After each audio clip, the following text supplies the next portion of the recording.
Hey, happy Friday, everyone. It's Meredith. I'm here with a message for the 26th of August, 2022. We're using the Golden Art Nouveau Tarot for our message today. As you can tell, we've had a bit of a dynamic shuffle.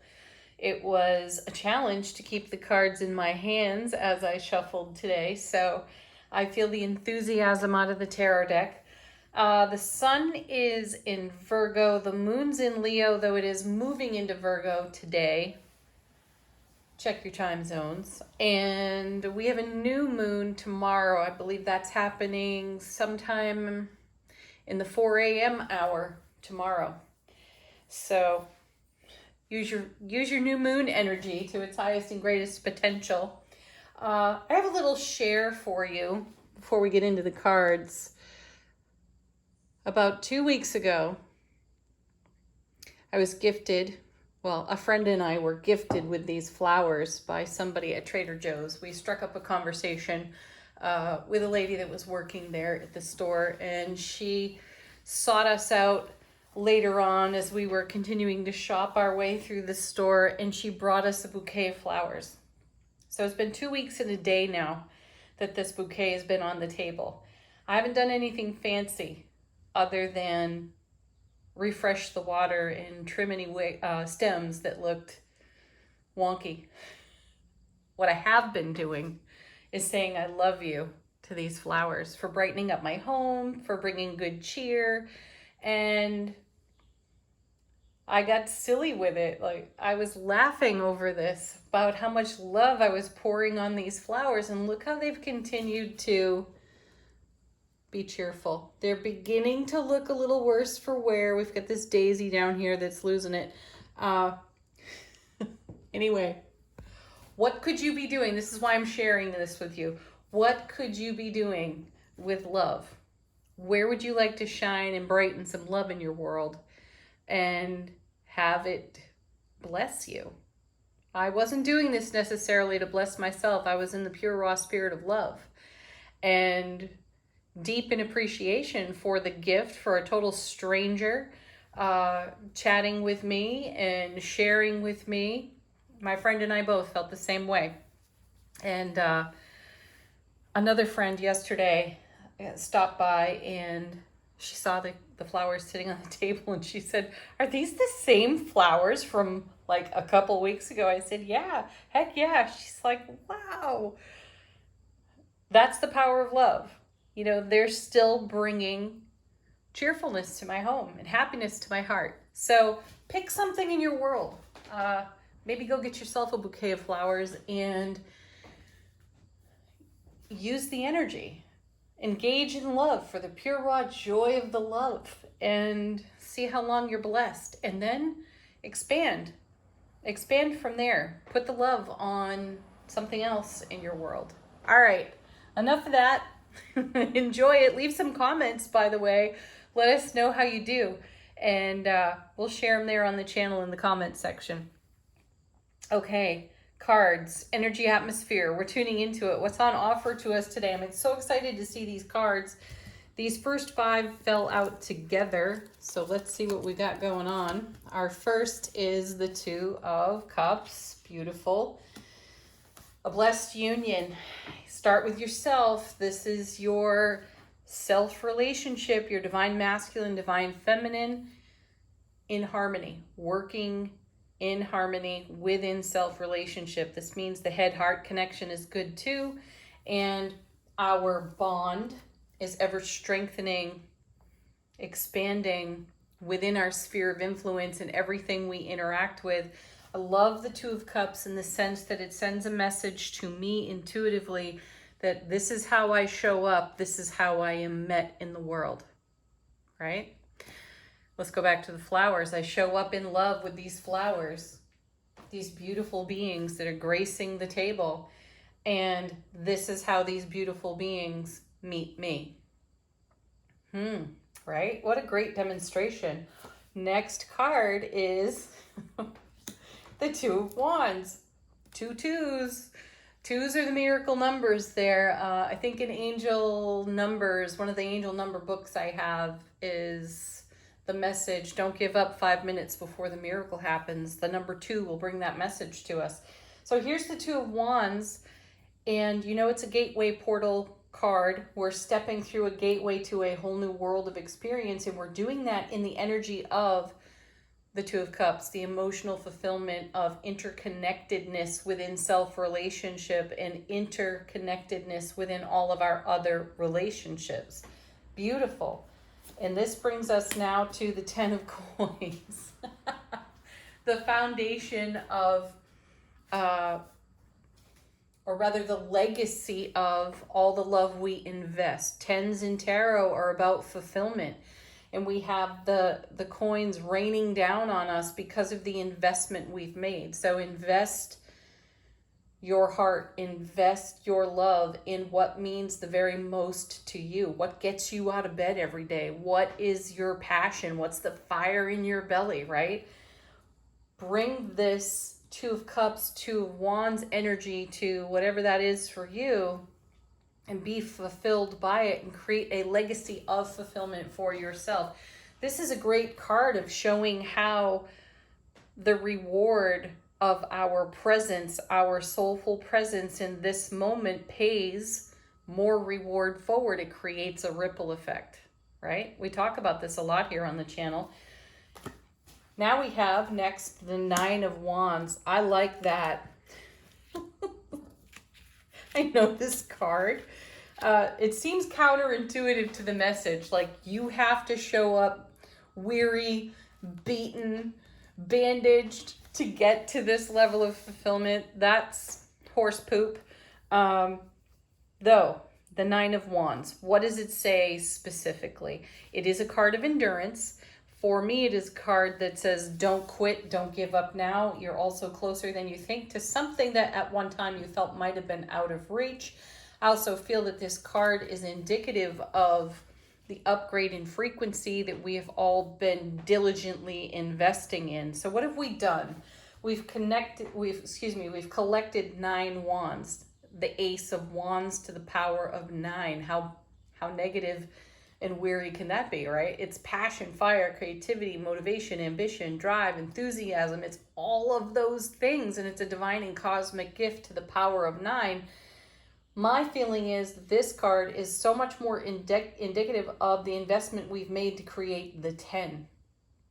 So this is a heck yeah confirmation of the 10 of Coins fulfillment right there.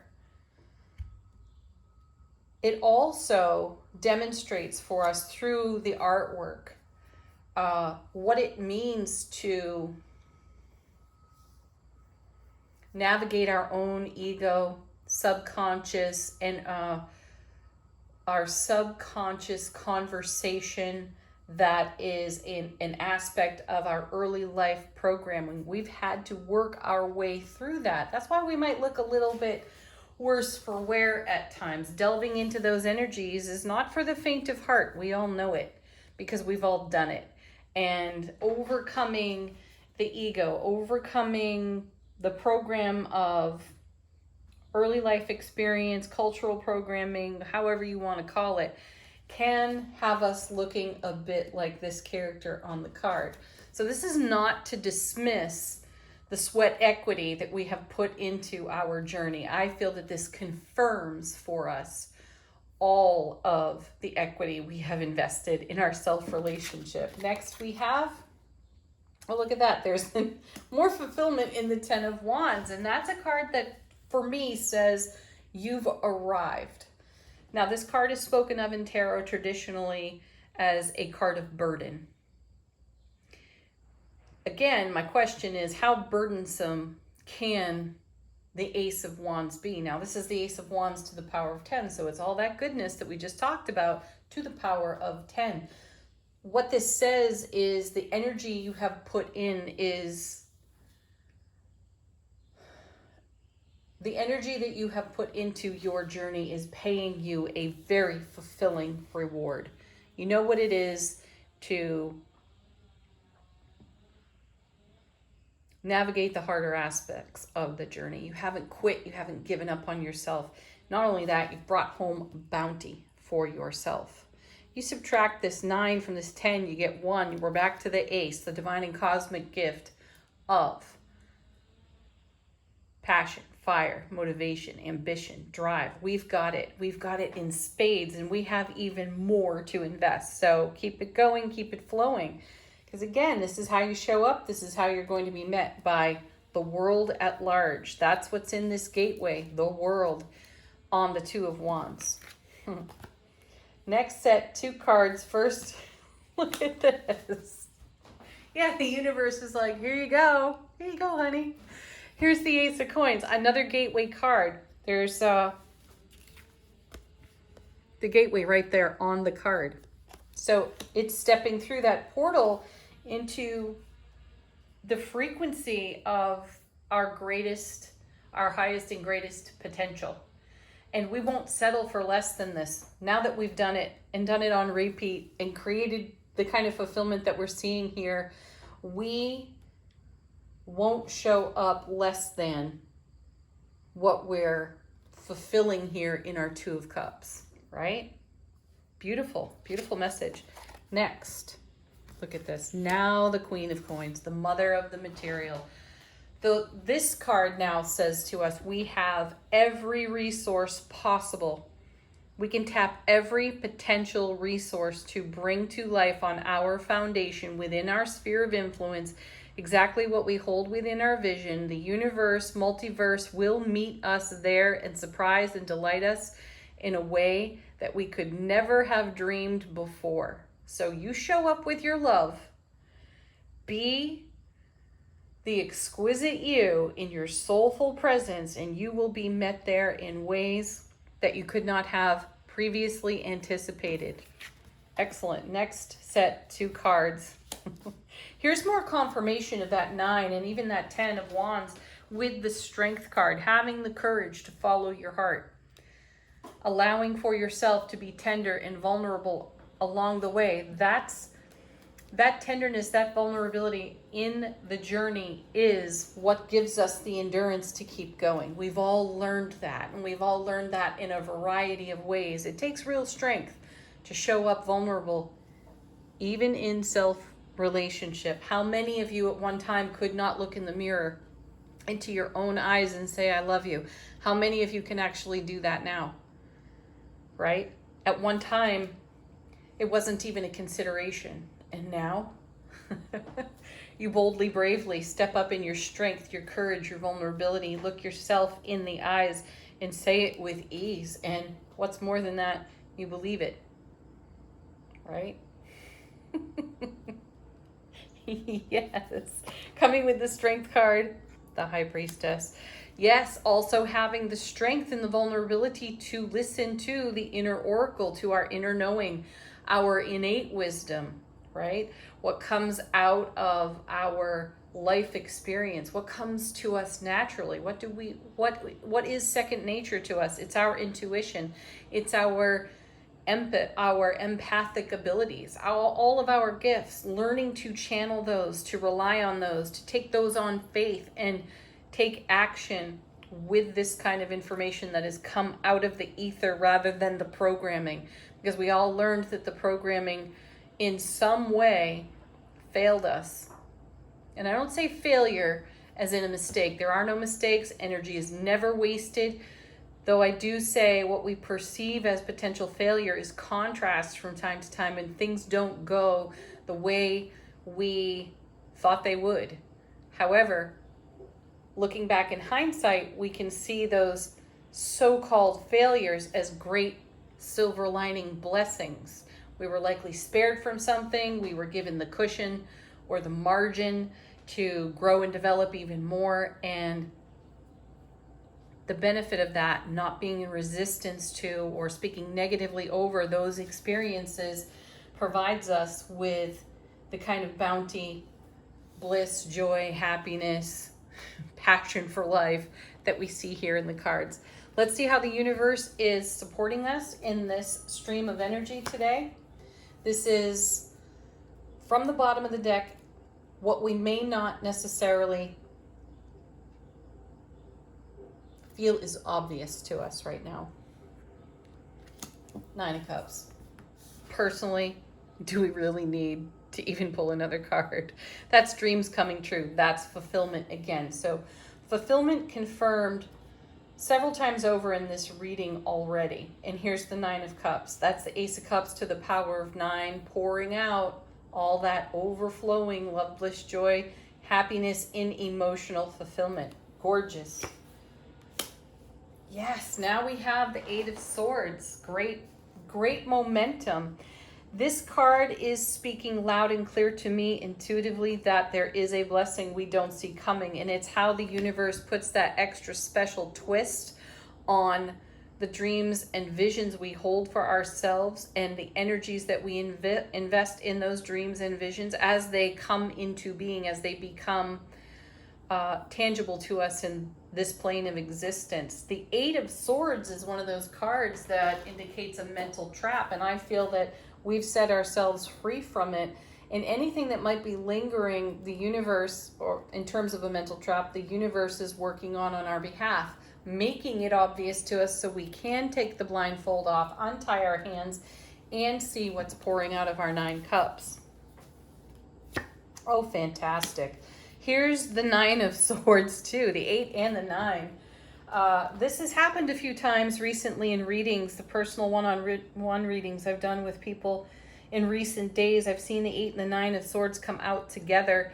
And here again is confirmation of fulfillment, believe it or not. You have progression in the cards. We all know that the 9 of Swords is considered a card of anxiety, keeping us awake at night, kind of mulling over, turning over, not letting go of the vulture thoughts, and creating some sleepless nights for ourselves. I see a fulfillment here. I see this coming to an end. I feel in the 8, we've taken action. We've leaned into our strength and our intuition, and we've listened to our own inner guiding star, and we've moved beyond these energies. We've brought them to peace. We've brought them to fulfillment within ourselves, which has allowed the dam to break on the 9 of Cups and to have that Ace of Cups to the power of 9 flood of energy. What comes next? Yeah, good. A very stable 4. How excellent is that? The 4 of Swords. Rest, relaxation, peace, and preparation for the spiritual warrior. Doesn't that flow feel beautiful to you? Just take that in for a moment. This is one of those, I did it. Woo, I let it go. I'm on a stable foundation. And there's a sense of liberation to these cards as well. Next, we have the Knight of Cups. Beautiful energy. There we are with our Ace of Cups added to our 9. There's the 10.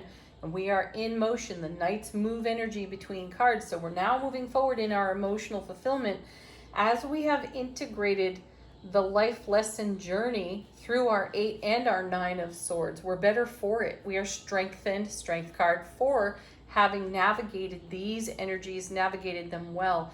It has prepared us to move in the flow of the 9 of Cups, completely unified in self-relationship on the 2 of Cups. Last, now, the next 2. Actually, I'm going to take the next 3. Okay, we have the 3 of Coins. This is a card of building something that lasts. We're in preparation for turning all this energy into something solid that stands the test of so-called time for us. Having released the mental traps of the 8, the anxieties of the 9 of Swords, we have freed ourselves to come into peace, grace, relaxation, ease, and preparation for all that the cups promise within the reading. And here's the 3 of Coins. We always have a master artisan in this card, building something, carving something in stone. This is something that will last for a very long time. And what is that but the 10 of Coins? That's the fulfillment. This is the legacy of fulfillment we create for ourselves. All right, the next two cards I saw on the bottom of the deck, I'm taking them because we have the King of Coins. This is our presence, our soulful presence in the now, contributing to the oncoming by simply being the love, the bliss, the joy that we are. Keep in mind too, we also have the Queen of Coins match set, which confirms our Two of Cups over here. Divine masculine, divine feminine, within self relationship, contributing to the beautiful flow of the Nine of Cups, the Knight of Cups, creating a Ten of Cups life scenario and a legacy of joy. And then last but not least, the Wheel of Fortune. So we have the Ten of Wands, we have the Ten of Coins, we have the Nine of Cups with the Knight of Cups making the Ten of Cups, and now the Wheel of Fortune, number 10, out of the major arcana. So we are a 10 today. We're always a 10, no matter what. But there we are in alignment with our destiny. That's what the Wheel of Fortune tells us. It's also, to my intuitive eye, the divine delivery system. It's how we receive as we align with our destiny. And we're aligning with our destiny in a unified self-relationship. And that is the core of the foundation that we stand upon, that we create for ourselves. That's our sphere of influence. So beautiful, beautifully done, people. Celebrate this. Tell us how you are contributing to the oncoming in the now moment. Share that in the comments if you will. Okay, angel answers. Ask a question of the deck if you have one. Let these cards confirm something for you. Allow them to be a message from your own guides and angels. Falling out of the deck. Take action. Sometimes the action you take is the Four of Swords. Rest, relaxation, preparation. And as you go forward in every now moment, in your now and in your oncoming, take action with your soulful presence, being the love, the light that you are. That will certainly turn the Wheel of Fortune in a way that surprises and delights us. Delights you. Next, we have, I love when this happens. Here's the Romance card. So we've got the King and the Queen of Coins. We have the Two of Cups on the table. Now we have the Romance card out of Angel Answers. For some of you, certainly this speaks to relationship, to take this whole message and channel it into your self relationship and the other super important relationships in your life, in your sphere of influence. But when I see the Romance card, what I feel is you are the greatest romance of your life. So romance the heck out of yourself. Romance your bouquet of flowers. Bring the love. Be the love, people. There. And see how it blesses you. Allow love to love you. I love and appreciate how it feels for love to love me. How's that for an affirmation? Next, we have choose a new direction. If you're not going in that direction, experiment with it. If you've been going in an opposite direction, maybe you've been having a lot of vulture thoughts, a lot of ego speak, and a lot of justifications and reasons why not to do something. Choose a new direction. Turn it around for yourself. What do you have to lose, right? Take action on the love that you are and invest it in something that means the very most to you, right? Oh, love this card. I love how frequently it comes out lately, too. There's the trust card for us. Trust yourself, trust the journey, trust the energy of love. Okay. A message from our soulful presence from the Elemental Oracle. What does our soulful presence have to say to us today? Oh, that's interesting. This one just flipped over on the first shuffle. We have beginnings. East. Maybe do a salute to the sun today. Look to the east, folks. I know that Easterly energies inspire poetry, which inspires me to ask yet again, how are you speaking over your life at this time? The energy of beginnings is there. This is where the sun rises for us. And what's new on your horizon? I feel our soulful presence is having us focus on that. One more. Oh, interesting. This is the element of the East. It's air. And the energy is all about motion. Fascinating. Take action on your new beginnings. Go in a new direction. If the direction you've been going in is not exactly fulfilling to you in the moment, what are you contributing to your legacy of love, bliss, joy, and happiness, right? All right, everyone, have a beautiful Friday. Thank you for being with me as always. Peace, happiness, playfulness, laughter, love. Namaste.